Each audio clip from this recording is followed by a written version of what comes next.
Dios y el Estado. Mikhail Bakunin. El principio de autoridad. ¿Quiénes tienen razón? ¿Los idealistas o los materialistas? Una vez planteada así la cuestión, vacilar se hace imposible. Sin duda alguna los idealistas se engañan y solo los materialistas tienen razón. Sí, los hechos están antes que las ideas. El ideal, como dijo Proudhon, no es más que una flor de la cual son raíces las condiciones materiales de existencia. Toda la historia intelectual y moral, política y social de la humanidad es un reflejo de su historia económica. Todas las ramas de la ciencia moderna, concienzuda y seria, convergen a la proclamación de esa grande, de esa fundamental y decisiva verdad. El mundo social, el mundo puramente humano, la humanidad, en una palabra, no es otra cosa que el desenvolvimiento último y supremo, para nosotros al menos y relativamente a nuestro planeta, la manifestación más alta de la animalidad. Pero como todo desenvolvimiento implica necesariamente una negación, la de la base o del punto de partida, la humanidad es al mismo tiempo y esencialmente una negación, la negación reflexiva y progresiva de la animalidad en los hombres. Y es precisamente esa negación, tan racional como natural, y que no es racional más que porque es natural, a la vez histórica y lógica, fatal como lo son los desenvolvimientos y las realizaciones de todas las leyes naturales en el mundo, la que constituye y crea el ideal, el mundo de las convicciones intelectuales y morales, las ideas. Nuestros primeros antepasados, nuestros Adanes y nuestras Evas, fueron, si no gorilas, al menos primos muy próximos al gorila, omnívoros, animales inteligentes y feroces, dotados en un grado infinitamente más grande que los animales de todas las otras especies, de dos facultades preciosas, la facultad de pensar y la necesidad de rebelarse. Estas dos facultades, combinando su acción progresiva en la historia, representan propiamente el factor, el aspecto, la potencia negativa en el desenvolvimiento positivo de la animalidad humana y crean por consiguiente todo lo que constituye la humanidad en los hombres. La Biblia, que es un libro muy interesante y a veces muy profundo cuando se lo considera como una de las más antiguas manifestaciones de la sabiduría y de las fantasías humanas que han llegado hasta nosotros, expresa esta verdad de una manera muy ingenua en su mito del pecado original. Yahweh, que de todos los buenos dioses que han sido adorados por los hombres, es ciertamente el más envidioso, el más vanidoso, el más feroz, el más injusto, el más sanguinario, el más déspota y el más enemigo de la dignidad y de la libertad humanas, que creó a Adán y a Eva por no sé qué capricho, sin duda para engañar su hastio, que debía de ser terrible en su eternamente egoísta soledad, o para procurarse nuevos esclavos. Había puesto generosamente a su disposición toda la tierra, con todos sus frutos y con todos los animales, y no había puesto a ese goce completo más que un límite. Les había prohibido expresamente que tocaran los frutos del árbol de la ciencia. Quería que el hombre, privado de toda conciencia de sí mismo, permaneciese un eterno animal, siempre de cuatro patas ante el Dios eterno, su creador y su amo. Pero he aquí que llega Satanás, el eterno rebelde, el primer libre pensador y el emancipador de los mundos. Avergüenza al hombre de su ignorancia y de su obediencia a animales, lo emancipa e imprime sobre su frente el sello de la libertad y de la humanidad, impulsándolo a desobedecer y a comer del fruto de la ciencia. Se sabe lo demás. El buen Dios, cuya ciencia innata constituye una de las facultades divinas, habría debido advertir lo que sucedería. Sin embargo, se enfureció terrible y ridículamente, maldijo a Satanás, al hombre y al mundo creados por él, hiriéndose, por decirlo así, en su propia creación, como hacen los niños cuando se encolerizan. Y no contento con alcanzar a nuestros antepasados en el presente, los maldijo en todas las generaciones del porvenir, inocentes del crimen cometido por aquellos. Nuestros teólogos católicos y protestantes hallan que eso es muy profundo y muy justo, precisamente porque es monstruosamente inicuo y absurdo. Luego, recordándose que no era solo un Dios de venganza y de cólera, sino un Dios de amor, después de haber atormentado la existencia de algunos millares de pobres seres humanos y de haberlos condenado a un infierno eterno, tuvo piedad del resto, y para salvarlo, para reconciliar su amor eterno y divino con su cólera eterna y divina, siempre ávida de víctimas y de sangre, envió al mundo, como una víctima expiatoria, a su Hijo único a fin de que fuese muerto por los hombres. Eso se llama el misterio de la redención, base de todas las religiones cristianas. Y si el divino Salvador hubiese salvado siquiera al mundo humano, pero no, en el paraíso prometido por Cristo, se sabe, puesto que es anunciado formalmente, no habrá más que muy pocos elegidos. El resto, la inmensa mayoría de las generaciones presentes y del porvenir, arderán eternamente en el infierno. En tanto, para consolarnos, Dios, siempre justo, siempre bueno, entrega la tierra al gobierno de los Napoleones III, de los Guillermos I, de los Fernandos de Austria y de los Alejandro de todas las Rusias. Tales son los cuentos absurdos que se divulgan y tales son las doctrinas monstruosas que se enseñan en pleno siglo XIX en todas las escuelas populares de Europa por orden expresa de los gobiernos. A eso se llama civilizar a los pueblos. ¿No es evidente que todos esos gobiernos son los envenenadores sistemáticos, los embrutecedores interesados de las masas populares? Me he dejado arrastrar lejos de mi asunto, por la cólera que se apodera de mí siempre que pienso en los innobles y criminales medios que se emplean para conservar las naciones en una esclavitud eterna, a fin de poder esquilmarlas mejor, sin duda alguna. ¿Qué significan los crímenes de todos los Truman del mundo, en presencia de ese crimen de lesa humanidad que se comete diariamente, en pleno día, en toda la superficie del mundo civilizado, por aquellos mismos que se atreven a llamarse tutores y padres de pueblos? Vuelvo al mito del pecado original. Dios dio razón a Satanás y reconoció que el diablo no había engañado a Adán y a Eva, prometiéndolos la ciencia y la libertad como recompensa del acto de desobediencia que les había inducido a cometer, porque tan pronto como hubiera comido del fruto prohibido, Dios se dijo a sí mismo, véase la Biblia. He aquí que el hombre se ha convertido en uno de nosotros, sabe del bien y del mal. Impidámosle, pues, comer del fruto de la vida eterna, a fin de que no se haga inmortal como nosotros. Dejemos ahora a un lado la parte fabulesca de ese mito y consideremos su sentido verdadero. El sentido es muy claro. El hombre se ha emancipado, se ha separado de la animalidad y se ha construido como hombre. Ha comenzado su historia y su desenvolvimiento propiamente humano por un acto de desobediencia y de ciencia, es decir, por la rebeldía y por el pensamiento.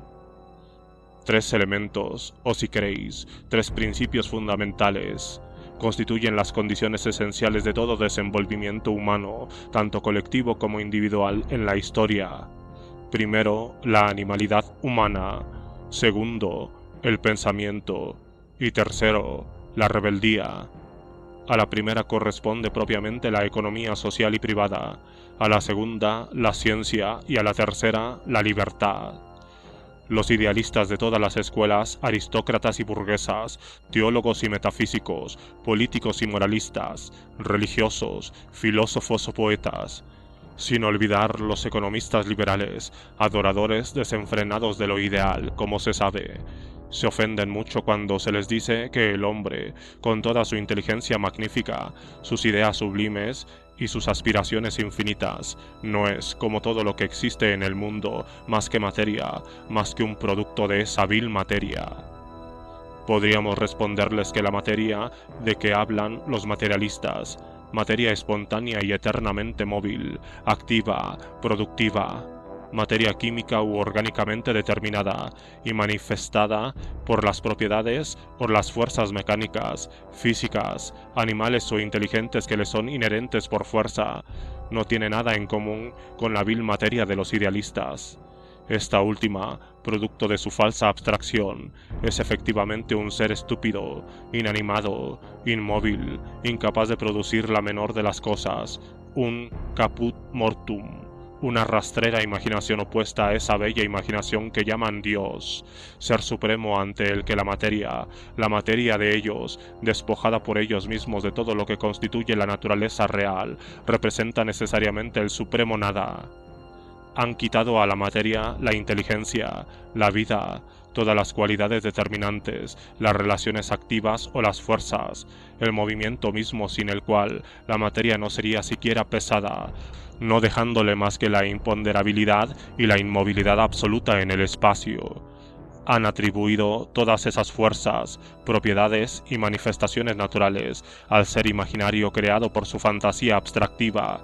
Después, tergiversando los papeles, han llamado a ese producto de su imaginación, a ese fantasma, a ese Dios que es la nada, Ser Supremo, y por consiguiente han declarado que el ser real, la materia, el mundo, es la nada. Después de eso vienen a decirnos gravemente que esa materia es incapaz de producir nada, ni aún de ponerse en movimiento por sí misma, y que por consiguiente ha debido ser creada por Dios. En otro escrito, he puesto al desnudo los absurdos verdaderamente repulsivos a que es llevado fatalmente por esa imaginación de un Dios, sea personal, sea creador y ordenador de los mundos, sea impersonal y considerado como una especie de alma divina difundida en todo el universo, del que constituiría el principio eterno, o bien como idea indefinida y divina, siempre presente y activa en el mundo y manifestada siempre por la totalidad de seres materiales y finitos. Aquí me limitaré a hacer resaltar un solo punto. Se concibe perfectamente el desenvolvimiento sucesivo del mundo material, tanto como de la vida orgánica, animal, y de la inteligencia históricamente progresiva, individual y social del hombre en ese mundo.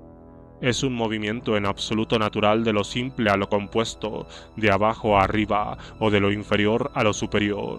Un movimiento conforme a todas nuestras experiencias diarias y por consiguiente conforme también a nuestra lógica natural, a las propias leyes de nuestro espíritu que, no conformándose nunca y no pudiendo desarrollarse más que con la ayuda de esas mismas experiencias, no es, por decirlo así, más que la reproducción material, cerebral o su resumen reflexivo. El sistema de los idealistas nos presentan completamente lo contrario. Es el trastorno absoluto de todas las experiencias humanas y de ese buen sentido universal y común que es condición esencial de toda entente humana y que, elevándose de esa verdad tan simple y tan unánimemente reconocida de que 2 veces 2 hacen 4, hasta las consideraciones científicas más sublimes y más complicadas, no admitiendo por otra parte nunca nada que no sea severamente confirmado por la experiencia o por la observación de las cosas o de los hechos, constituye la única base seria de los conocimientos humanos.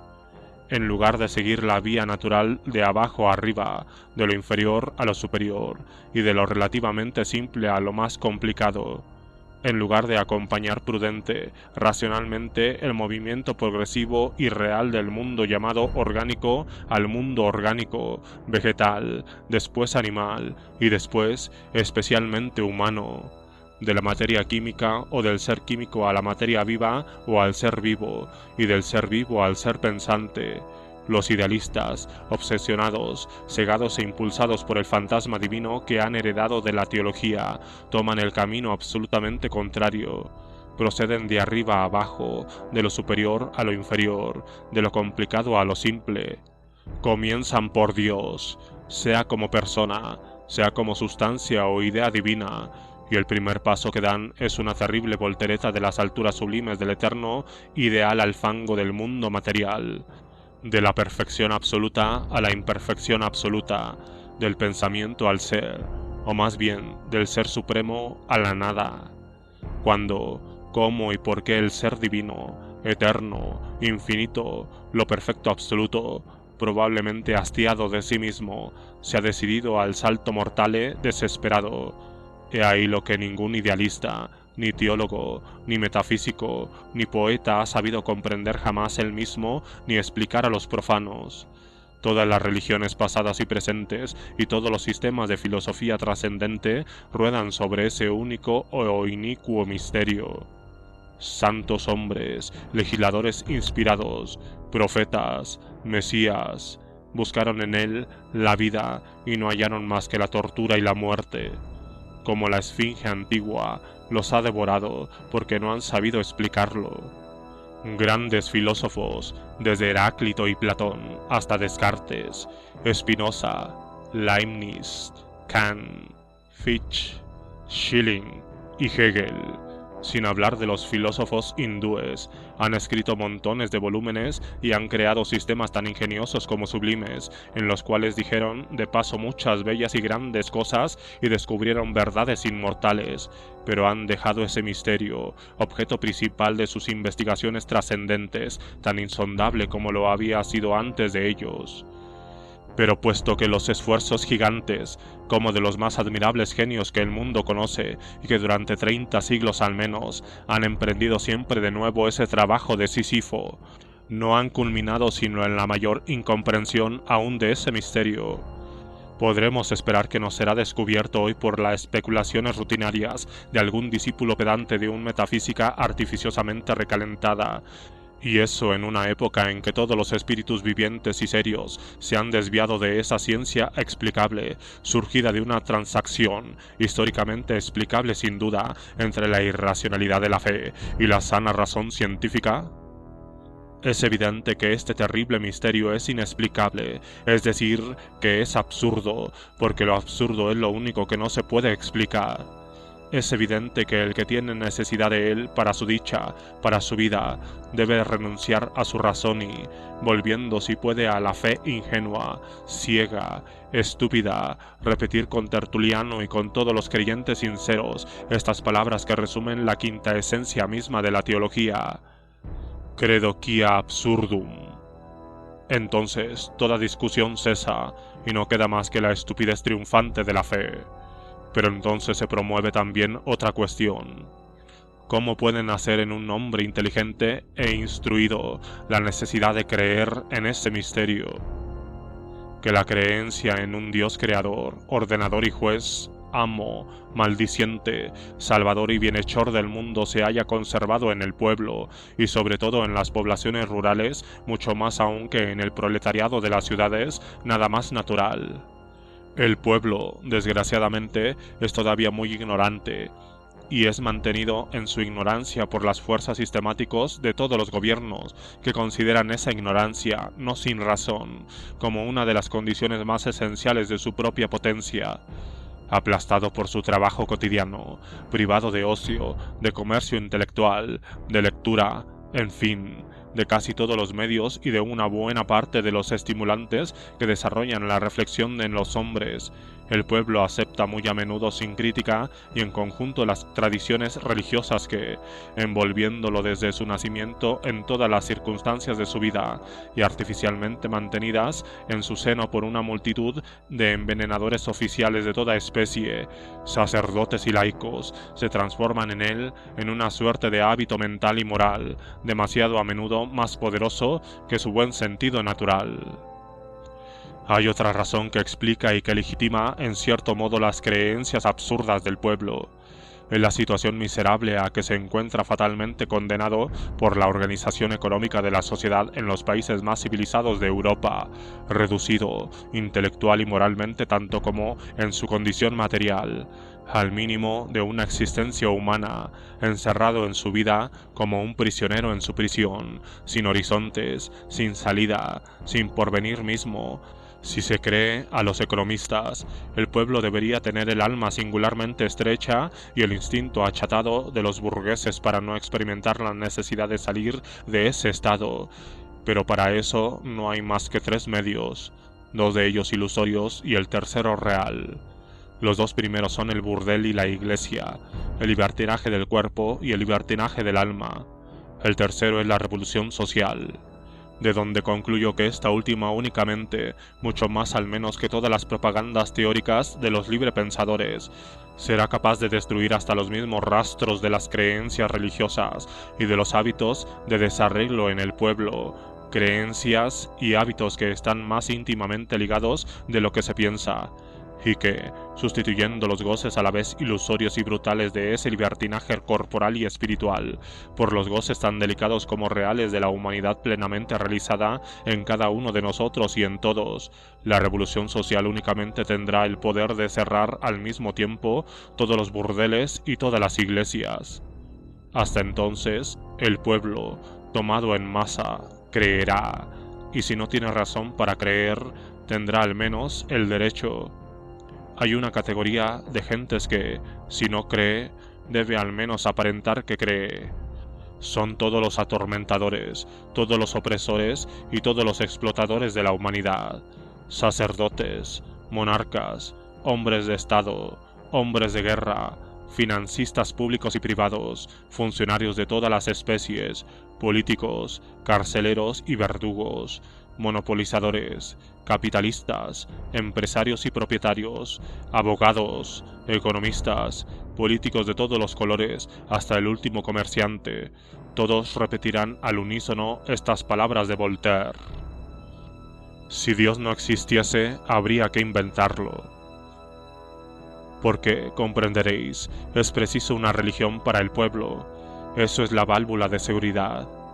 Existe, en fin, una categoría bastante numerosa de almas honestas, pero débiles que, demasiado inteligentes para tomar en serio los dogmas cristianos, los rechazan en detalle, pero no tienen ni el valor, ni la fuerza, ni la resolución necesarios para rechazarlos totalmente. Dejan a vuestra crítica todos los absurdos particulares de la religión, se burlan de todos los milagros, pero se aferran con desesperación al absurdo principal, fuente de todos los demás, al milagro que explica y legitima todos los otros milagros, a la existencia de Dios. Su Dios no es el ser vigoroso y potente, el Dios brutalmente positivo de la teología. Es un ser nebuloso, diáfano, ilusorio, de tal modo ilusorio que cuando se cree palparle, se transforma en nada. Es un milagro, un fuego fatuo que ni calienta ni ilumina, y sin embargo sostienen y creen que si desapareciese, desaparecería todo con él.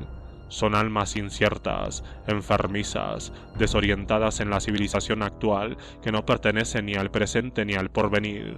Pálidos fantasmas eternamente suspendidos entre el cielo y la tierra, y que ocupan entre la política burguesa y el socialismo del proletariado absolutamente la misma posición. No se sienten con fuerza ni para pensar hasta el fin, ni para creer, ni para resolver, y pierden su tiempo y su labor esforzándose siempre por conciliar lo inconciliable. En la vida pública se llaman socialistas burgueses. Ninguna discusión con ellos ni contra ellos es posible. Están demasiado enfermos. Pero hay un pequeño número de hombres ilustres, de los cuales nadie se atreverá a hablar sin respeto, y de los cuales nadie pensará en poner en duda ni la salud vigorosa, ni la fuerza de espíritu, ni la buena fe. Basta citar los nombres de Mazzini, de Michelet, de Quinet, de John Stuart Mill. Almas generosas y fuertes, grandes corazones, grandes espíritus, grandes escritores y, el primero, resucitador heroico y revolucionario de una gran nación. Son todos apóstoles del idealismo y los adversarios apasionados del materialismo y por consiguiente también del socialismo, en filosofía como en política. Es con ellos con quienes hay que discutir esta cuestión. Comprobemos primero que ninguno de los hombres ilustres que acabo de mencionar, ni ningún otro pensador idealista un poco importante de nuestros días, se ha ocupado propiamente de la parte lógica de esta cuestión. Ninguno ha tratado de resolver filosóficamente la posibilidad del salto mortal y divino de las regiones eternas y puras del espíritu al fango del mundo material.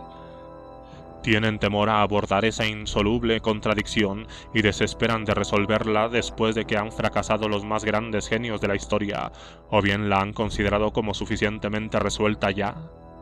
Es su secreto.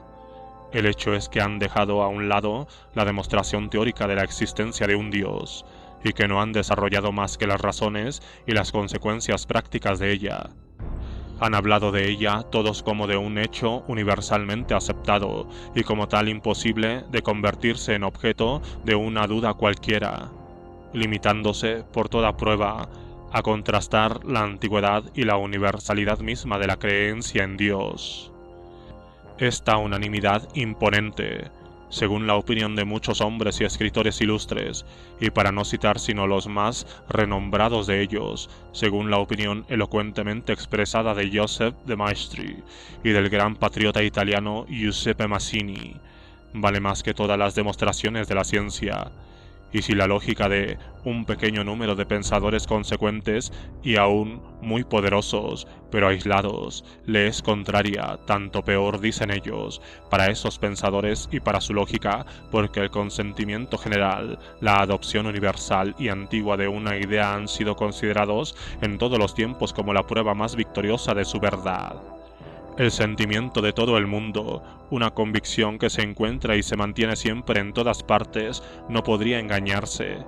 Debe tener su raíz en una necesidad absolutamente inherente a la naturaleza misma del hombre.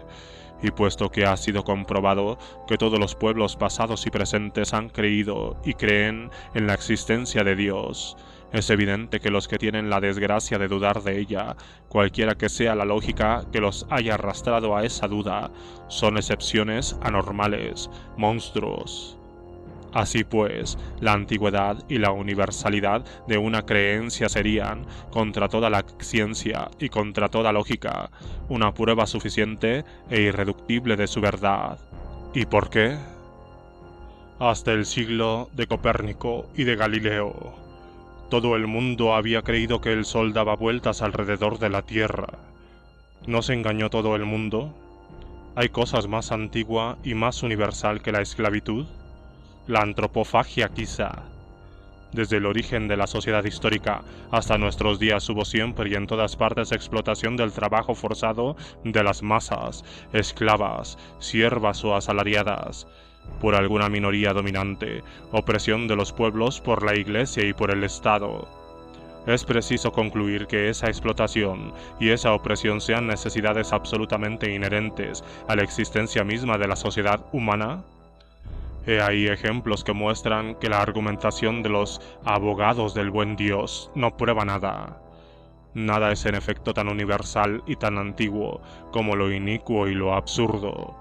Y al contrario, son la verdad y la justicia las que, en el desenvolvimiento de las sociedades humanas, son menos universales y más jóvenes, lo que explica también el fenómeno histórico constante de las persecuciones inauditas de que han sido y continúan siendo objeto aquellos que las proclaman, primero por parte de los representantes oficiales, patentados e interesados de las creencias universales y antiguas, y a menudo por parte también de aquellas mismas masas populares que, después de haberlos atormentado, acaban siempre por adoptar y hacer triunfar sus ideas. Para nosotros, materialistas y socialistas revolucionarios, no hay nada que nos asombre ni nos espante en ese fenómeno histórico. Fuertes en nuestra conciencia, en nuestro amor a la verdad, en esa pasión lógica que constituye por sí una gran potencia y al margen de la cual no hay pensamiento, fuertes en nuestra pasión por la justicia y en nuestra fe inquebrantable en el triunfo de la humanidad sobre todas las bestialidades teóricas y prácticas, fuertes, en fin, en la confianza y en el apoyo mutuos que se prestan el pequeño número de los que comparten nuestras convicciones.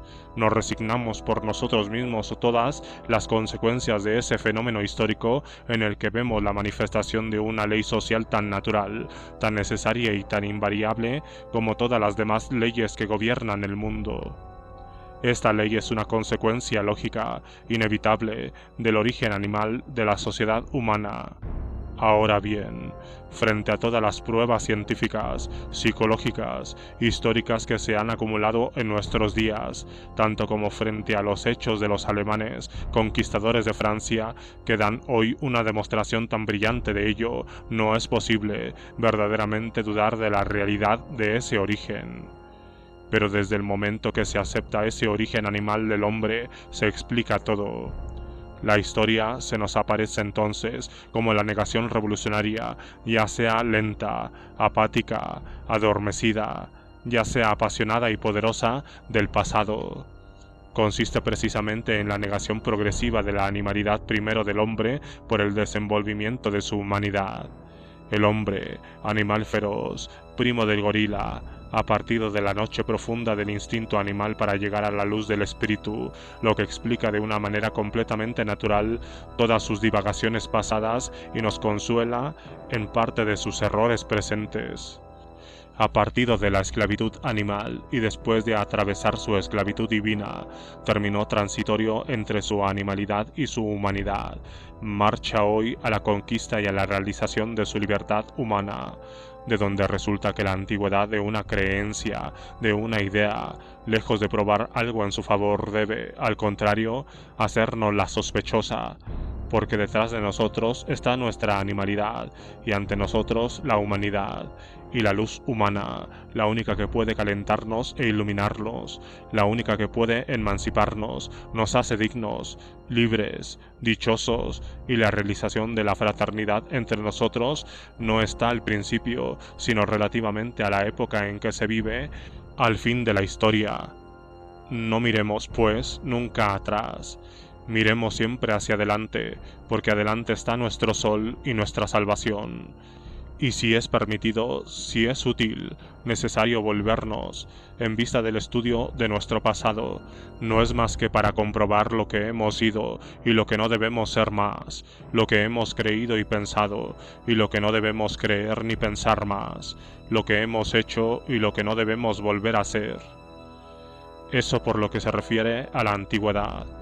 En cuanto a la universalidad de un error, no prueba más que una cosa, la similitud, sino la perfecta identidad de la naturaleza humana en todos los tiempos y bajo todos los climas, y puesto que se ha comprobado que los pueblos de todas las épocas de su vida han creído y creen todavía en Dios, debemos concluir simplemente que la idea divina, salida de nosotros mismos, es un error históricamente necesario en el desenvolvimiento de la humanidad, y preguntarnos por qué y cómo se ha producido en la historia, porque la inmensa mayoría de la especie humana la acepta aún como una verdad.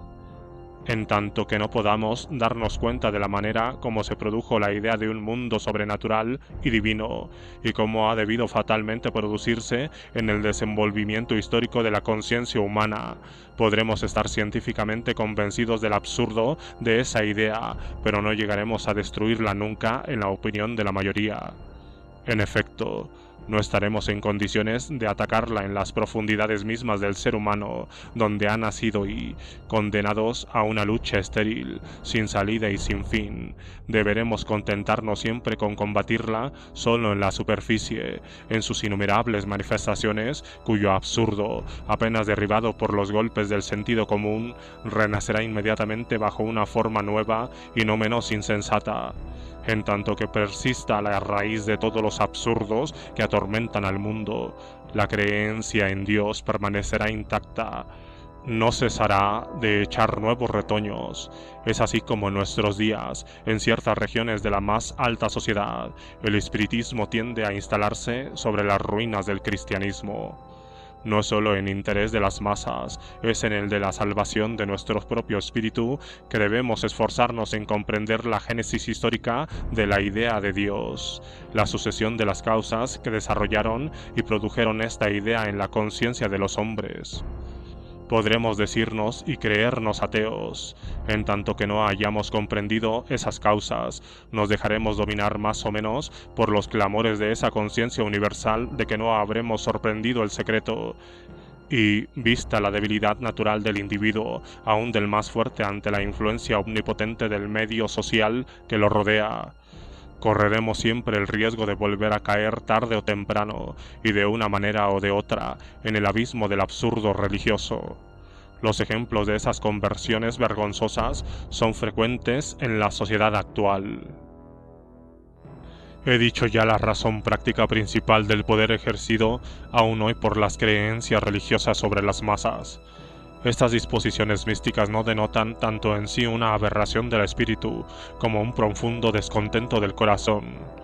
En la protesta instintiva y apasionada del ser humano contra las estrecheces, las chaturas, los dolores y las vergüenzas de una existencia miserable. Contra esa enfermedad, he dicho, no hay más que un solo remedio, es la revolución social. En consideraciones filosóficas, he tratado de exponer las causas que presidieron el nacimiento y el desenvolvimiento histórico de las alucinaciones religiosas en la conciencia del hombre.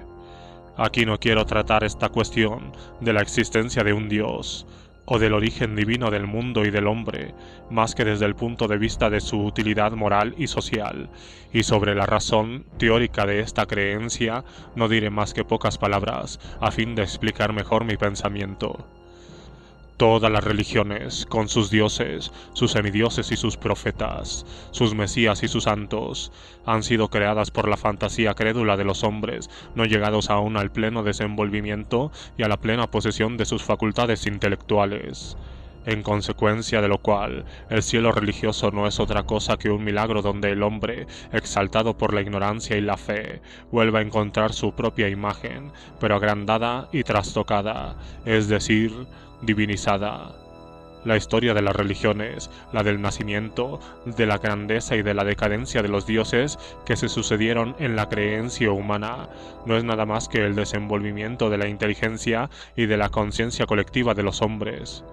A medida que, en su marcha históricamente progresiva, descubrían, sean en sí mismos, sean en la naturaleza exterior, una fuerza, una cualidad o un gran defecto cualquiera, lo atribuían a sus dioses, después de haberlos exagerado, ampliado desmesuradamente como lo hace de ordinario los niños, por un acto de su fantasía religiosa.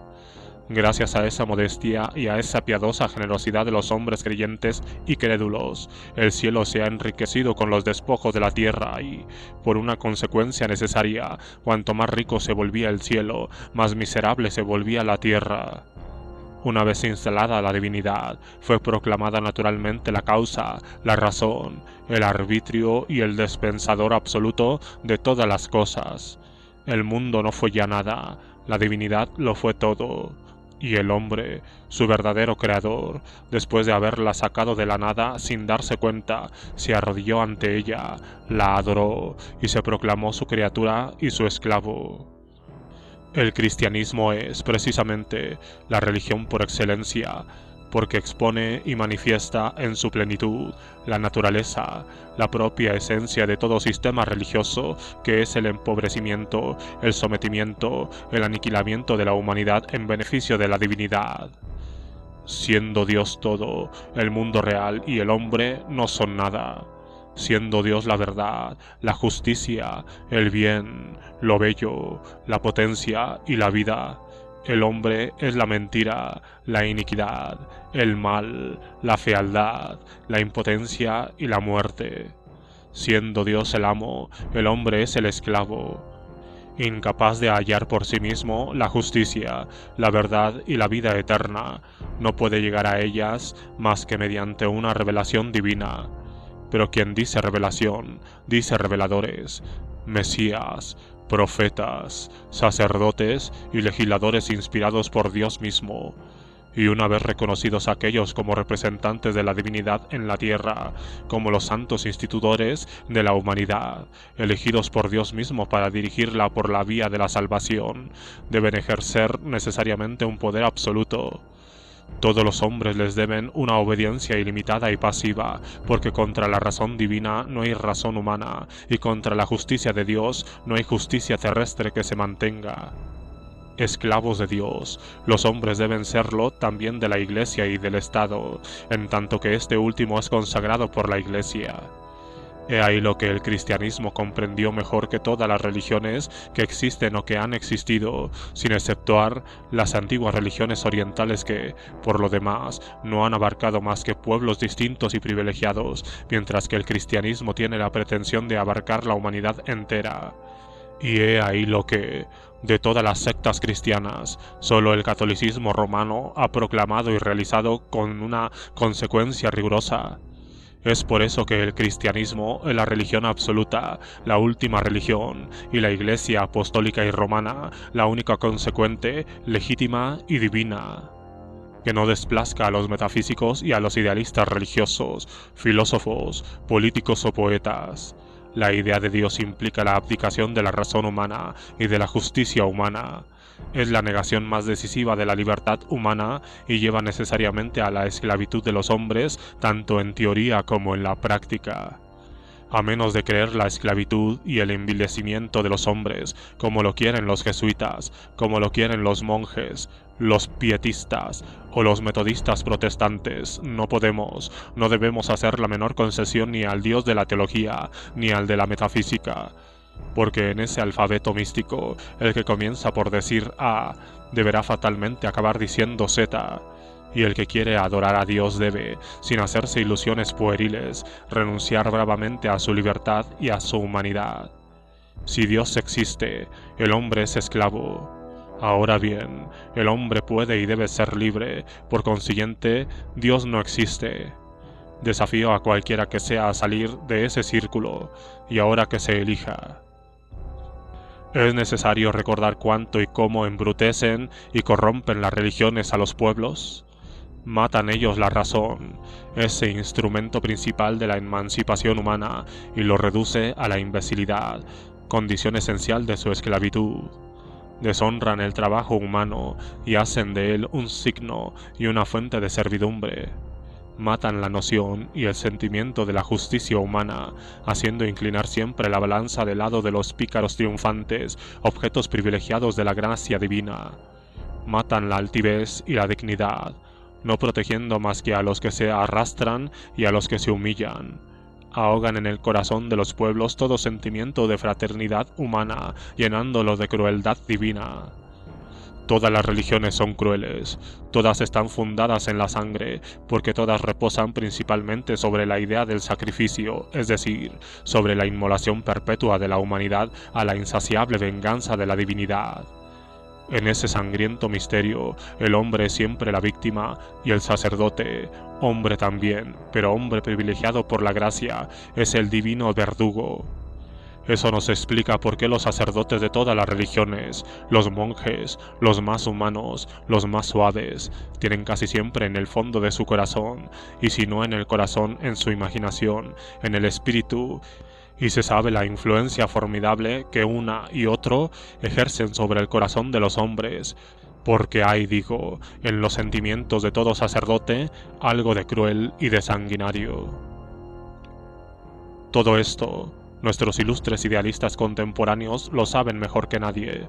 Son hombres sabios que conocen su historia de memoria, y como son al mismo tiempo hombres vivientes, grandes almas penetradas por un amor sincero y profundo hacia el bien de la humanidad, han maldito y saherido todos estos defectos, todos estos crímenes de la religión con una elocuencia sin igual. Rechazan con indignación toda solidaridad con el Dios de las religiones positivas y con sus representantes pasados y presentes sobre la tierra.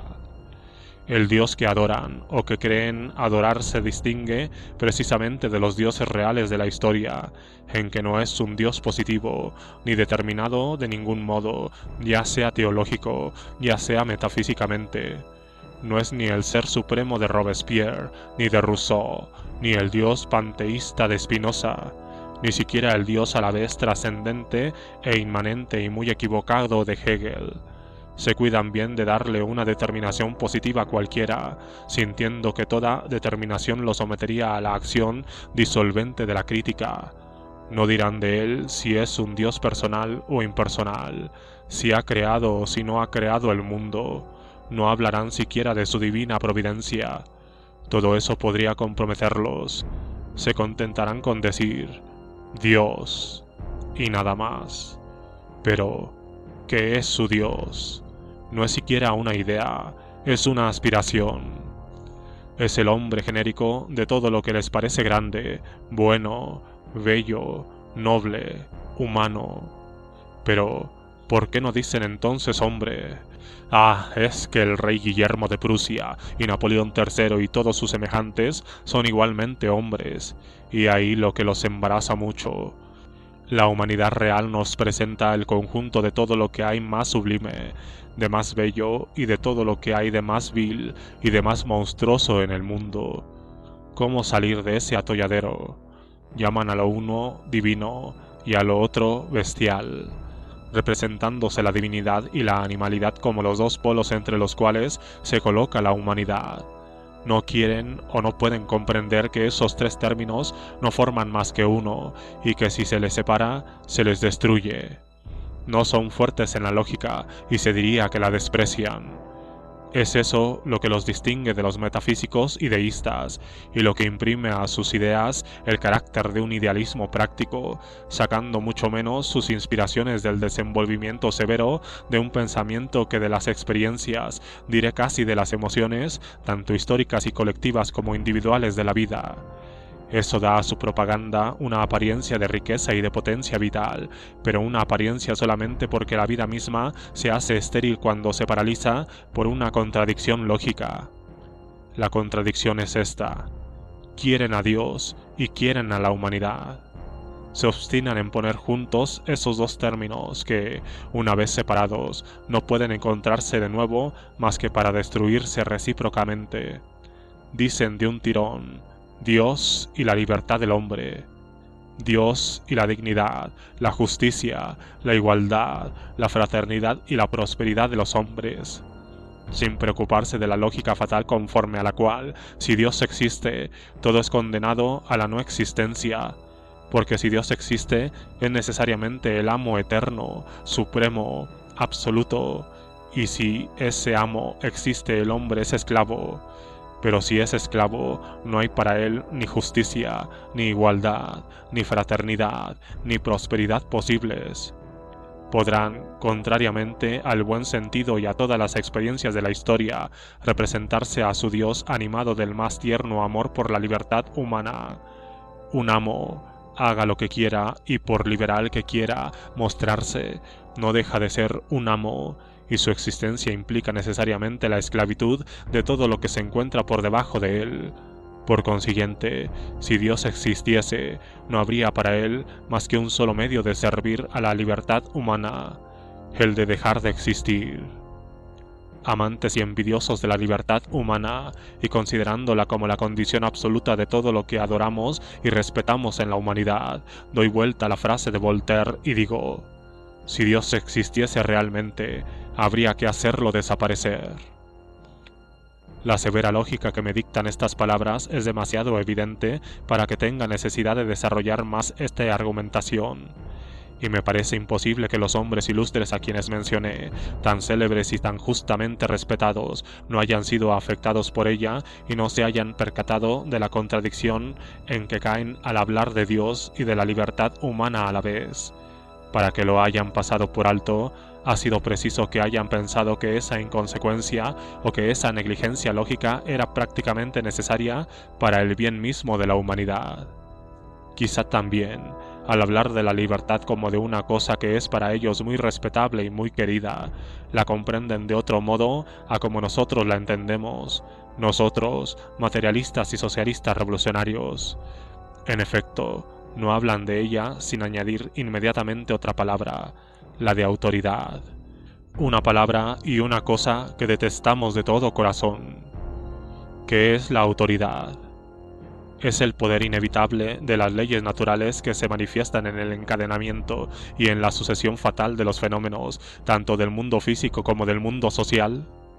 En efecto, contra esas leyes, la rebeldía no solo es prohibida, sino que es imposible.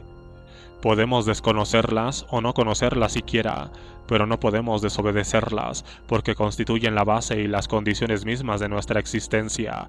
Nos envuelven, nos penetran, regulan todos nuestros movimientos, nuestros pensamientos y nuestros actos, de manera que aun cuando las queramos desobedecer, no hacemos más que manifestar su omnipotencia. Sí, somos absolutamente esclavos de esas leyes, pero no hay nada de humillante en esa esclavitud, porque la esclavitud supone un amo exterior, un legislador que se encuentra al margen de aquel a quien ordena, mientras que estas leyes no están fuera de nosotros, nos son inherentes, constituyen nuestro ser, todo nuestro ser, tanto corporal como intelectual y moral. No vivimos, no respiramos, no obramos, no pensamos, no queremos más que por ellas. Fuera de ellas no somos nada, no somos. ¿De dónde procedería, pues, el poder y el querer rebelarnos contra ellas? Frente a las leyes naturales no hay para el hombre más que una sola libertad posible, la de reconocerlas y de aplicarlas cada vez más, conforme al fin de la emancipación o de la humanización, tanto colectiva como individual, que persigue. Estas leyes, una vez reconocidas, ejercen una autoridad que no es discutida por la masa de los hombres. Es preciso, por ejemplo, ser loco o teólogo, o por lo menos metafísico, jurista o un economista burgués para rebelarse contra esa ley según la cual 2 más 2 hacen 4. Es preciso tener fe para imaginarse que no se quemará uno en el fuego y que no se ahogará en el agua, a menos que se recurra a algún subterfugio fundado aún sobre alguna otra ley natural.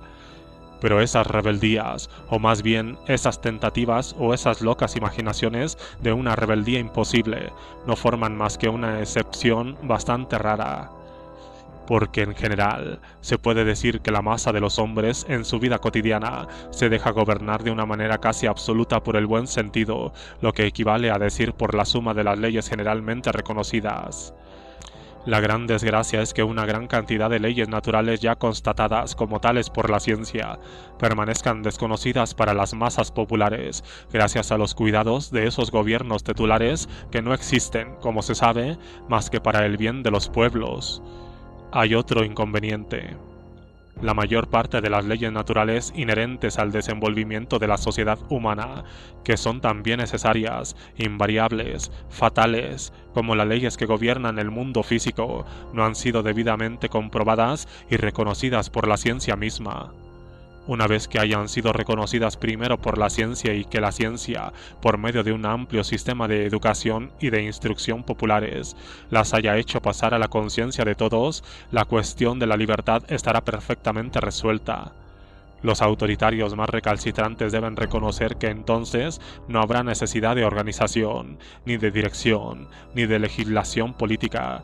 3 cosas que, sea que emanen de la voluntad del soberano, sea que resulten de los votos de un parlamento elegido por el sufragio universal, y aun cuando están conformes con el sistema de las leyes naturales, lo que no tuvo lugar jamás y no tendrá jamás lugar, son siempre igualmente funestas y contrarias a la libertad de las masas, porque les impone un sistema de leyes exteriores y, por consiguiente, despóticas.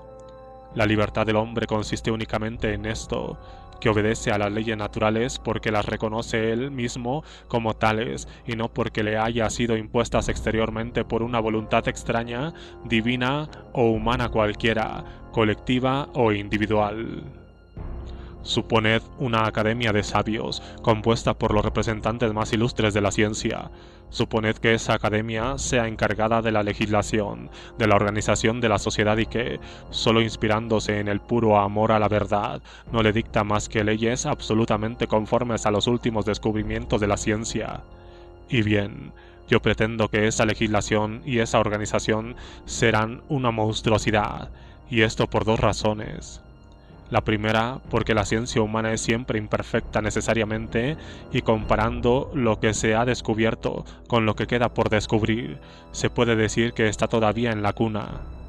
De suerte que si quisiera forzar la vida práctica de los hombres, tanto colectiva como individual, a conformarse estrictamente, exclusivamente con los últimos datos de la ciencia, se condenaría a la sociedad y a los individuos a sufrir el martirio sobre el lecho de Procusto, que acabaría pronto por dislocarlos y por sofocarlos, pues la vida es siempre infinitamente más amplia que la ciencia.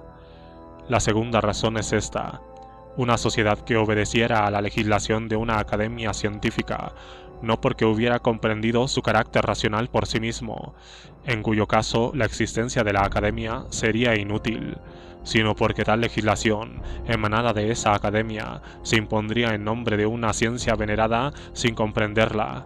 Sería no una sociedad de hombres, sino de brutos. Sería una segunda edición de esa pobre república del Paraguay que se dejó gobernar tanto tiempo por la Compañía de Jesús. Una sociedad semejante no dejaría de caer bien pronto en el más bajo grado de idiotismo. Pero hay una tercera razón que hace imposible tal gobierno. Es que una academia científica revestida de esa soberanía, por decir así, absoluta, aunque estuviera compuesta por los hombres más ilustres, acabaría infaliblemente y pronto por corromperse moral e intelectualmente. Esta es hoy ya, con los pocos privilegios que se les deja, la historia de todas las academias. El mayor genio científico, desde el momento en que se convierte en académico, en sabio oficial, patentado, cae inevitablemente y se adormece. Pierde su espontaneidad, su atrevimiento revolucionario y esa energía incómoda y salvaje que caracteriza la naturaleza de los más grandes genios, llamados siempre a destruir los mundos caducos y a echar los fundamentos de mundos nuevos. Gana sin duda en cortesía, sabiduría utilitaria y práctica. Lo que pierde en potencia de pensamiento se corrompe en una palabra. Es propio del privilegio y de toda posición privilegiada el matar el espíritu y el corazón de los hombres. El hombre privilegiado, sea político, sea económicamente, es un hombre intelectual y moralmente depravado. He ahí una ley social que no admite ninguna excepción y que se aplica tanto a las naciones enteras como a las clases, a las compañías como a los individuos. Es la ley de la igualdad, condición suprema de la libertad y de la humanidad. El objetivo principal de este libro es precisamente desarrollarla y demostrar la verdad en todas las manifestaciones de la vida humana. Un cuerpo científico al cual se haya confiado el gobierno de la sociedad acabará pronto por no ocuparse absolutamente de nada de la ciencia, sino de un asunto distinto, y ese asunto, el de todos los poderes establecidos, será el de eternizarse, haciendo que la sociedad confiada a sus ciudadanos se vuelva cada vez más estúpida y por consecuencia más necesitada de su gobierno y su dirección. Pero lo que es verdad para las academias científicas es verdad igualmente para todas las asambleas constituyentes y legislativas, aunque hayan salido del sufragio universal. Este puede renovar su composición, es verdad, lo que no impide que se forme en algunos años un cuerpo de políticos, privilegiados de hecho, no de derecho, y que, al dedicarse exclusivamente a la dirección de los asuntos públicos de un país, acaban por formar una especie de aristocracia o de oligarquía política. Ved, si no, los Estados Unidos de América y Suiza. Por tanto, nada de legislación exterior y de legislación interior, pues por otra parte una es inseparable de la otra y ambas tienden al sometimiento de la sociedad y al embrutecimiento de los legisladores mismos. ¿Se desprende de esto que rechazo toda autoridad? Lejos de mí ese pensamiento. Cuando se trata de zapatos, prefiero la autoridad del zapatero. Si se trata de una casa, de un canal o de un ferrocarril, consulto la del arquitecto o del ingeniero. Para esto o la otra ciencia especial me dirijo a tal o cual sabio, pero no dejo que se impongan a mí ni el zapatero, ni el arquitecto ni el sabio. Les escucho libremente y con todo el respeto que merecen su inteligencia, su carácter, su saber, pero me reservo mi derecho incontestable de crítica y de control. No me contento con consultar una sola autoridad especialista, consulto a varias. Comparo sus opiniones y elijo la que me parece más justa, pero no reconozco autoridad infalible, ni aun en las cuestiones especiales. Por consiguiente, no obstante el respeto que pueda tener hacia la honestidad y la sinceridad de tal o cual individuo, no tengo fe absoluta en nadie. Una fe semejante sería fatal a mi razón, a mi libertad y al éxito mismo de mis empresas. Me transformaría inmediatamente en un esclavo estúpido y en un instrumento de la voluntad y de los intereses ajenos. Si me inclino ante la autoridad de los especialistas y si me declaro dispuesto a seguir, en una cierta medida y durante todo el tiempo que me parezca necesario, sus indicaciones y aun su dirección, es porque esa autoridad no me es impuesta por nadie, ni por los hombres, ni por Dios. De otro modo la rechazaría con horror y enviaría al diablo sus consejos, su dirección y su ciencia, seguro de que me harían pagar con la pérdida de mi libertad y de mi dignidad los fragmentos de verdad humana envueltos en muchas mentiras que podrían darme. Me inclino ante la autoridad de los hombres especiales porque me es impuesta por la propia razón. Tengo conciencia de no poder abarcar en todos sus detalles y en sus desenvolvimientos positivos más que una pequeña parte de la ciencia humana. La más grande inteligencia no podría abarcar el todo. de donde resulta para la ciencia tanto como para la industria la necesidad de la división y de la asociación del trabajo. Yo recibo y doy, tal es la vida humana. Cada uno es autoridad dirigente y cada uno es dirigido a su vez. Por tanto, no hay autoridad fija y constante, sino un cambio continuo de autoridad y de subordinación mutuas, pasajeras y sobre todo voluntarias. Esa misma razón me impide, pues, reconocer una autoridad fija, constante y universal, porque no hay hombre universal, hombre que sea capaz de abarcar en esa riqueza de detalles, sin la cual la aplicación de la ciencia a la vida no es posible, todas las ciencias, todas las ramas de la vida social.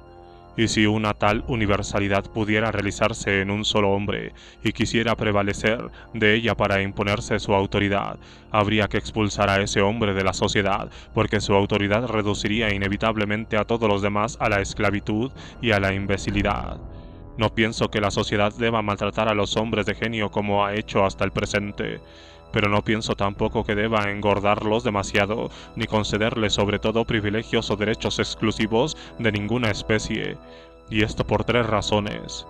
Primero, porque sucedería a menudo que se tomaría a un charlatán por un hombre de genio. Luego, porque por ese sistema de privilegios podría transformar en un charlatán a un hombre de genio, desmoralizarlo y embrutecerlo, y en fin, porque se haría uno un déspota. Resumo. Nosotros reconocemos, pues, la autoridad absoluta de la ciencia, porque la ciencia no tiene otro objeto que la reproducción mental, reflexiva y todo lo sistemática que sea posible de las leyes naturales inherentes a la vida tanto material como intelectual y moral del mundo físico y del mundo social. Estos 2 mundos no constituyen en realidad más que uno solo y mismo mundo natural. Fuera de esa autoridad, la única legítima, porque es racional y está conforme a la naturaleza humana, declaramos que todas las demás son mentirosas, arbitrarias, despóticas y funestas. Reconocemos la autoridad absoluta de la ciencia, pero rechazamos la infalibilidad y la universalidad de los representantes de la ciencia. En nuestra Iglesia, séame permitido servirme un momento de esta expresión, que por otra parte detesto. La Iglesia y el Estado son mis 2 bestias negras. En nuestra Iglesia, como en la Iglesia protestante, nosotros tenemos un jefe, un Cristo invisible, la ciencia. Y como los protestantes, más consecuentes aún que los protestantes, no queremos sufrir ni papas, ni concilios, ni cónclaves de cardenales infalibles, ni obispos, ni siquiera sacerdotes. Nuestro Cristo se distingue del Cristo protestante y cristiano en que este último es un ser personal y el nuestro es impersonal.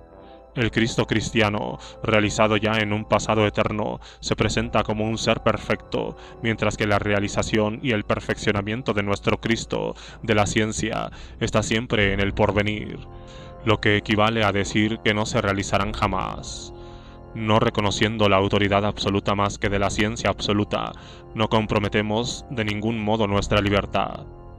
Entiendo por las palabras ciencia absoluta, la ciencia verdaderamente universal que reproduciría idealmente el universo, en toda su extensión y en todos sus detalles infinitos, el sistema o la coordinación de todas las leyes naturales que se manifiestan en el desenvolvimiento incesante de los mundos. Es evidente que esta ciencia, objeto sublime de todos los esfuerzos del espíritu humano, no se realizará nunca en su plenitud absoluta. Nuestro Cristo quedará, pues, eternamente inacabado, lo cual debe rebajar mucho el orgullo de sus representantes patentados entre nosotros, contra ese Dios Hijo, en nombre del cual pretendería imponernos su autoridad insolente y pedantesca. Apelaremos al Dios Padre, que es el mundo real, la vida real de lo cual Él no es más que la expresión demasiado imperfecta y de quien nosotros somos los representantes inmediatos, los seres reales, que viven, trabajan, combaten, aman, aspiran, gozan y sufren. pero aún rechazando la autoridad absoluta, universal e infalible de los hombres de ciencia, nos inclinamos voluntariamente ante la autoridad respetable, pero relativa, muy pasajera, muy restringida de los representantes de la ciencia especiales, no exigiendo nada mejor que consultarlos en cada caso, y muy reconocidos por las indicaciones preciosas que quieran darnos, a condición de que ellos quieran recibirlas de nosotros sobre cosas y en ocasiones en que somos más sabios que ellos. Y en general, no pedimos nada mejor que ver a los hombres dotados de un gran saber, de una gran experiencia, de un gran espíritu y de un gran corazón sobre todo, ejercer sobre nosotros una influencia natural y legítima, libremente aceptada y nunca impuesta en nombre de alguna autoridad oficial cualquiera que sea, terrestre o celeste. Aceptamos todas las autoridades naturales y todas las influencias de hecho, ninguna de derecho, porque toda autoridad o toda influencia de derecho y como tal oficialmente impuesta, al convertirse pronto en una opresión y en una mentira, nos impondría infaliblemente, como creo haberlo demostrado suficientemente, la esclavitud y el absurdo. En una palabra, rechazamos toda legislación, toda autoridad y toda influencia privilegiadas, patentadas, oficiales y legales, aunque salgan del sufragio universal, convencidos de que no podrán actuar sino en provecho de una minoría dominadora y explotadora, contra los intereses de la inmensa mayoría sometida. He aquí en qué sentido somos realmente anarquistas. Los idealistas modernos entienden la autoridad de una manera completamente diferente. Aunque libres de las supersticiones tradicionales de todas las religiones positivas existentes, asocian, sin embargo, a esa idea de autoridad un sentido divino, absoluto. Esta autoridad no es la de una verdad milagrosamente revelada, ni la de una verdad rigurosa y científicamente demostrada. La fundan sobre un poco de argumentación casi filosófica y sobre mucha fe vagamente religiosa, sobre mucho sentimiento ideal, abstractamente poético. Su religión es como un último ensayo de divinización de todo lo que constituye la humanidad en los hombres. Eso es todo lo contrario de la obra que nosotros realizamos, en vista de la libertad humana, de la dignidad humana y de la prosperidad humana. Creemos deber quitar al cielo los bienes que ha robado a la tierra, para devolverlos a la tierra, mientras que esforzándose por cometer un nuevo latrocinio religiosamente heroico, ellos querrían, al contrario, restituir de nuevo al cielo a ese divino ladrón hoy desenmascarado, puesto a su vez a saco por la impiedad audaz y por el análisis científico de los librepensadores, todo lo que la humanidad contiene de más grande, de más bello, de más noble. Les parece sin duda que, para gozar de una mayor autoridad entre los hombres, las ideas y las cosas humanas deben ser revestidas con su sanción divina. ¿Cómo se anuncia esa sanción? No por un milagro, como en las religiones positivas, sino por la grandeza o por la santidad misma de las ideas y de las cosas. Lo que es grande, lo que es bello, lo que es noble, lo que es justo, es reputado divino. En este nuevo culto religioso, todo hombre que se inspira en estas ideas, en estas cosas, se transforma en un sacerdote inmediatamente consagrado por Dios mismo. ¿Y la prueba? Es la grandeza misma de las ideas que expresa y de las cosas que realiza. No tiene necesidad de otra. Son tan santas que no pueden haber sido inspiradas más que por Dios. He ahí, en pocas palabras, toda su filosofía. Filosofía de sentimientos, no de pensamientos reales, una especie de pietismo metafísico. Esto parece inocente, pero no lo es, y la doctrina muy precisa, muy estrecha y muy seca que se oculta bajo la ola intangible de esas formas poéticas, conduce a los mismos resultados desastrosos que todas las religiones positivas, es decir, a la negación más completa de la libertad y de la dignidad humanas. Proclamar como divino todo lo que se halla grande, justo, noble, bello en la humanidad es reconocer, implícitamente, que la humanidad habría sido incapaz por sí misma de producirlo, lo que equivale a decir que abandonada a sí misma su propia naturaleza es miserable, inicua, vil y fea. Henos aquí vueltos a la esencia de toda religión, es decir, a la denigración de la humanidad para mayor gloria de la divinidad. y desde el momento que son admitidas la inferioridad natural del hombre y su incapacidad profunda para elevarse por sí, fuera de toda inspiración divina, hasta las ideas justas y verdaderas, se hace necesario admitir también todas las consecuencias ideológicas, políticas y sociales de las religiones positivas. Desde el momento que Dios, el ser perfecto y supremo, se pone frente a la humanidad, los intermediarios divinos, los elegidos, los inspirados de Dios salen de la tierra para ilustrar, para dirigir y para gobernar en su nombre a la especie humana. ¿No se podría suponer que todos los hombres son igualmente inspirados por Dios? Entonces no habría ya necesidad de intermediarios sin duda, pero esta suposición es imposible, porque está demasiado contradicha por los hechos. Sería preciso, entonces, atribuir a la inspiración divina todos los absurdos y los errores que se manifiestan y todos los horrores, las torpezas, las cobardías y las tonterías que se cometen en el mundo humano. Por consiguiente, no hay en este mundo más que pocos hombres divinamente inspirados. Son los grandes hombres de la historia, los genios virtuosos, como dice el ilustre ciudadano y profeta italiano Giuseppe Mazzini, inmediatamente inspirados por Dios mismo y apoyándose en el consentimiento universal, expresado por el sufragio popular, Dio e Popolo, están llamados a gobernar la sociedad humana. Henos aquí de nuevo en la Iglesia y en el Estado.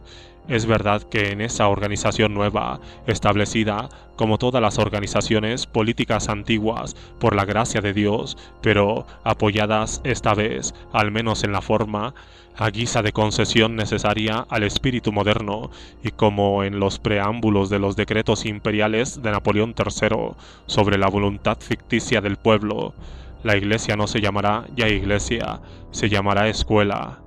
Pero sobre los bancos de esa escuela no se sentarán solamente los niños, estará el menor eterno, el escolar reconocido incapaz para siempre de sufrir sus exámenes, de elevarse a la ciencia de sus maestros y de pasarse sin su disciplina. El pueblo, el Estado no se llamará ya monarquía, se llamará república, pero no dejará de ser Estado, es decir, una tutela oficial irregularmente establecida por una minoría de hombres competentes, de hombres de genio o de talento, virtuosos para vigilar y para dirigir la conducta de ese gran, incorregible y niño terrible, el pueblo. Los profesores de la escuela y los funcionarios del Estado se llamarán republicanos, pero no serán menos tutores, pastores, y el pueblo permanecerá siendo lo que ha sido eternamente hasta aquí, un rebaño. Cuidado entonces con los esquiladores, porque allí donde hay un rebaño, habrá necesariamente también esquiladores y aprovechadores del rebaño. El pueblo, en ese sistema, será el escolar y el pupilo eterno. A pesar de su soberanía completamente ficticia, continuará sirviendo de instrumento a pensamientos, a voluntades y por consiguiente también a intereses que no serán los suyos. Entre esta situación y la que llamamos de libertad, de verdadera libertad, hay un abismo. Habrá, bajo formas nuevas, la antigua opresión y la antigua esclavitud, y allí donde existe la esclavitud está la miseria, el embrutecimiento, la verdadera materialización de la sociedad, tanto de las clases privilegiadas como de las masas. Al divinizar las cosas humanas, los idealistas llegan siempre al triunfo de un materialismo brutal, y esto por una razón muy sencilla. Lo divino se evapora y sube hacia su patria, el cielo, y lo brutal queda solamente en la tierra. Sí, el idealismo en teoría tiene por consecuencia necesaria el materialismo más brutal en la práctica, no sin duda para aquellos que lo predican de buena fe. El resultado ordinario para ellos es ver atacados de esterilidad todos sus esfuerzos, sino para los que se esfuerzan por realizar sus preceptos en la vida, para la sociedad entera, en tanto que se deja dominar por las doctrinas idealistas. Para demostrar este hecho general y que puede parecer extraño al principio, pero que se explica naturalmente cuando se reflexiona más, las pruebas históricas no faltan. Comparad las dos últimas civilizaciones del mundo antiguo, la civilización griega y la civilización romana. ¿Cuál es la civilización más materialista, la más natural por su punto de partida y la más humanamente ideal en sus resultados? La civilización griega. cuál es al contrario la más abstractamente ideal en su punto de partida, que sacrifica la libertad material del hombre a la libertad ideal del ciudadano, representada por la abstracción del derecho jurídico y el desenvolvimiento natural de la sociedad a la abstracción del Estado, y cuál es la más brutal en sus consecuencias. La civilización romana, sin duda. La civilización griega, como todas las civilizaciones antiguas, comprendida la de Roma, ha sido exclusivamente nacional y ha tenido por base la esclavitud, pero a pesar de estas dos grandes faltas históricas, no ha concebido menos y realizado la idea de la humanidad, y ennoblecido y realmente idealizado la vida de los hombres.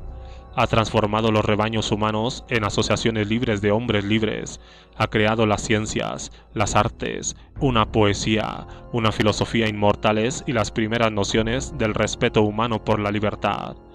Con la libertad política y social ha creado el libre pensamiento, y al final de la Edad Media, en la época del Renacimiento, ha bastado que algunos griegos emigrados aportasen algunos de sus libros inmortales a Italia para que resucitara la vida, la libertad, el pensamiento, la humanidad, enterrados en el sombrío calabozo del catolicismo.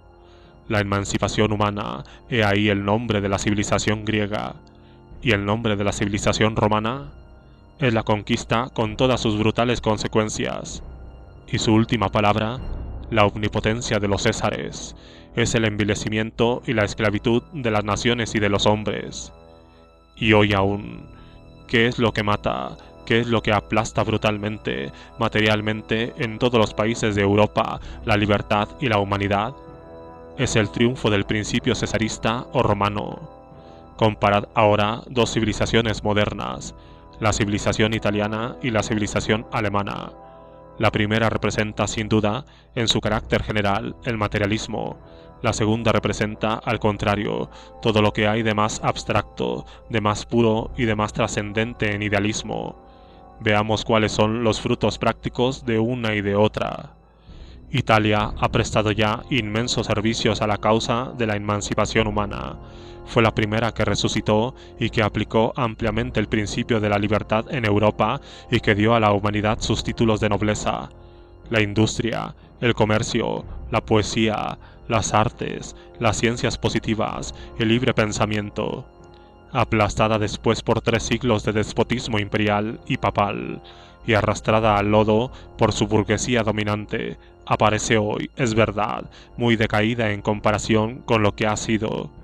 Y sin embargo, ¿qué diferencia si se la compara con Alemania? En Italia, a pesar de esa decadencia, lo esperamos pasajera, se puede vivir y respirar humanamente, libremente, rodeado de un pueblo que parece haber nacido para la libertad. Italia, aún su burguesía, puede mostraros con orgullo hombres como Mazzini y Garibaldi. En Alemania se respira la atmósfera de una inmensa esclavitud política y social, filosóficamente explicada y aceptada por un gran pueblo con una resignación y una buena voluntad reflexivas. Sus héroes, hablo siempre de la Alemania presente, no de la Alemania del porvenir, de la Alemania nobiliaria, burocrática, política y burguesa, no de la Alemania proletaria. Son todo lo contrario de Mazzini y de Garibaldi. Son los Guillermo I, el feroz e ingenuo representante del dios protestante. Son los señores Bismarck y Moltke, los generales Mantenfall y Werder. En todas sus relaciones internacionales, Alemania, desde que existe, ha sido lenta, sistemáticamente invasora, conquistadora. Ha estado siempre dispuesta a extender sobre los pueblos vecinos su propio sometimiento voluntario, y después de que se ha constituido en potencia unitaria, se convirtió en una amenaza, en un peligro para la libertad de toda Europa. El nombre de Alemania hoy es la servilidad brutal y triunfante. Para mostrar cómo el idealismo teórico se transformó incesante y fatalmente en materialismo práctico, no hay más que citar el ejemplo de todas las iglesias cristianas y naturalmente y ante todo, el de la Iglesia Apostólica y Romana. ¿Qué hay de más sublime, en el sentido ideal, de más desinteresado, de más apartado de todos los intereses de esta tierra que la doctrina de Cristo predicada por esa iglesia, y que hay de más brutalmente materialista que la práctica constante de esa misma iglesia desde el siglo VIII, cuando comenzó a constituirse como potencia? cuál ha sido y cuál es aún el objeto principal de todos sus litigios contra los soberanos de Europa. Los bienes temporales, las rentas de la Iglesia primero y luego la potencia temporal, los privilegios políticos de la Iglesia. Es preciso hacer justicia a esa Iglesia, que ha sido la primera en descubrir en la historia moderna la verdad incontestable, pero muy poco cristiana, de que la riqueza y el poder económico y la opresión política de las masas son los dos términos inseparables del reino de la idealidad divina sobre la tierra. La riqueza que consolida y aumenta el poder que descubre y crea siempre nuevas fuentes de riqueza, y ambos que aseguran mejor que el martirio y la fe de los apóstoles, y mejor que la gracia divina, el éxito de la propaganda cristiana. Es una verdad histórica que las iglesias protestantes no desconocen tampoco. Hablo naturalmente de las iglesias independientes de Inglaterra, de Estados Unidos y de Suiza, no de las iglesias sometidas de Alemania. Estas no tienen iniciativa propia, hacen lo que sus amos, sus soberanos temporales, que son al mismo tiempo sus jefes espirituales, les ordenan hacer. Se sabe que la propaganda protestante, la de Inglaterra y la de Estados Unidos sobre todo, se relaciona de una manera estrecha con la propaganda de los intereses materiales, comerciales de esas dos grandes naciones, y se sabe también que esta última propaganda no tiene por objeto de ningún modo el enriquecimiento y la prosperidad material de los países en los que penetra, en compañía de la palabra de Dios, sino más bien la explotación de esos países en vista del enriquecimiento y de la prosperidad material creciente de ciertas clases, muy explotadoras a la vez y muy piadosas en su propio país.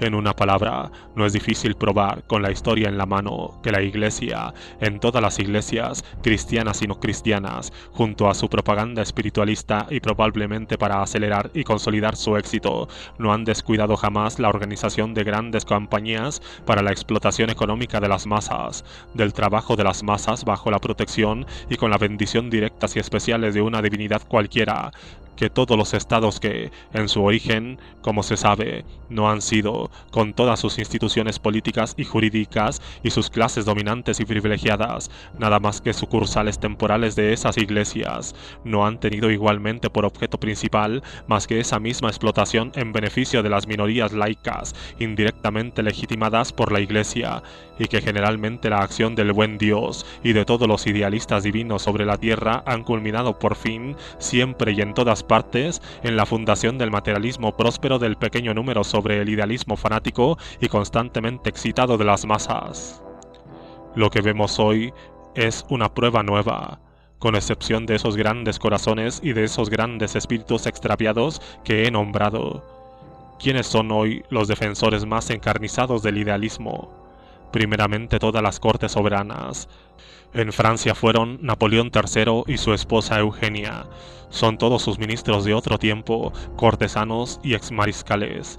Desde Ruig y Bazaine hasta Fleury y Pietri, son los hombres y las mujeres de ese mundo imperial que han idealizado también y salvado a Francia.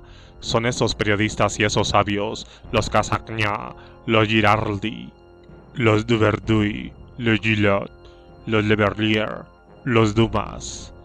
Es en fin la negra falange de los y de las jesuitas de toda túnica. Es toda la nobleza y toda la alta y media burguesía de Francia. Son los doctrinarios liberales y los liberales sin doctrina. Los Guizot, los Thiers, los Gilles Favry, los Gilles Simon. Todos defensores encarnizados de la explotación burguesa. En Prusia, en Alemania, es Guillermo I, el verdadero demostrador actual del buen Dios sobre la tierra.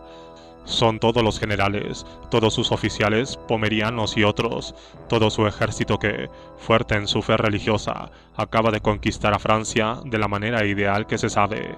En Rusia es el zar y toda su corte. Son los Muraviev y los Berg, todos los degolladores y los piadosos convertidores de Polonia. En todas partes, en una palabra, el idealismo religioso o filosófico. El uno no es sino la traducción más o menos libre del otro.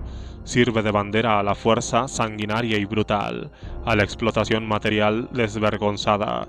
Mientras que, al contrario, la bandera del materialismo teórico, la bandera roja de la igualdad económica y de la justicia social, ha sido levantada por el idealismo práctico de las masas oprimidas y hambrientas, que tienden a realizar la más grande libertad y el derecho humano de cada uno en la fraternidad de todos los hombres sobre la tierra.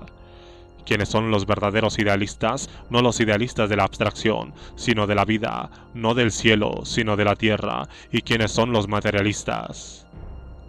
Es evidente que el idealismo teórico o divino tiene por condición esencial el sacrificio de la lógica, de la razón humana, la renunciación a la ciencia. Se ve, por otra parte, que al defender las doctrinas idealistas se halla uno forzosamente arrastrado al partido de los opresores y de los explotadores de las masas populares. He ahí dos grandes razones que parecieran deber bastar para alejar del idealismo todo gran espíritu, todo gran corazón. ¿Cómo es que nuestros ilustres contemporáneos, a quienes, ciertamente, no es el espíritu, ni el corazón, ni la buena voluntad lo que les falta, y que han consagrado su existencia entera al servicio de la humanidad, cómo es que se obstinan en permanecer en las filas de los representantes de una doctrina en lo sucesivo condenada y deshonrada? Es preciso que sean impulsados a ello por una razón muy poderosa. No pueden ser ni la lógica ni la ciencia, porque la ciencia y la lógica han pronunciado su veredicto contra la doctrina idealista. No pueden ser tampoco los intereses personales, porque esos hombres están infinitamente por encima de todo lo que tiene nombre de interés personal. Es preciso que sea una poderosa razón moral. ¿Cuál? No puede haber más que una. Esos hombres ilustres piensan, sin duda, que las teorías o las creencias idealistas son esencialmente necesarias para la dignidad y la grandeza moral del hombre, y que las teorías materialistas, al contrario, lo rebajan al nivel de los animales. ¿Y si la verdad fuera todo lo contrario? Todo desenvolvimiento, he dicho, implica la negación del punto de partida. El punto de partida, según la escuela materialista, es material, y la negación debe ser necesariamente ideal. Partiendo de la totalidad del mundo real, o de lo que se llama abstractamente la materia, llega lógicamente a la idealización real, es decir, a la humanización, a la emancipación plena y entera de la sociedad. Al contrario, y por la misma razón, siendo ideal el punto de partida de la escuela idealista, esa escuela llega forzosamente a la materialización de la sociedad, a la organización de un despotismo brutal y de una explotación inicua e innoble, bajo la forma de la Iglesia y del Estado. El desenvolvimiento histórico del hombre, según la escuela materialista, es una ascensión progresiva. En el sistema idealista no puede haber más que una caída continua. En cualquier cuestión humana que se quiera considerar, se encuentra siempre esa misma contradicción esencial entre las dos escuelas. Por tanto, como hice observar ya, el materialismo parte de la animalidad para constituir la humanidad. El idealismo parte de la divinidad para constituir la esclavitud y condenar a las masas a una animalidad sin salida. El materialismo niega el libre arbitrio y llega a la constitución de la libertad. El idealismo, en nombre de la dignidad humana, proclama el libre arbitrio y sobre las ruinas de toda libertad funda la autoridad.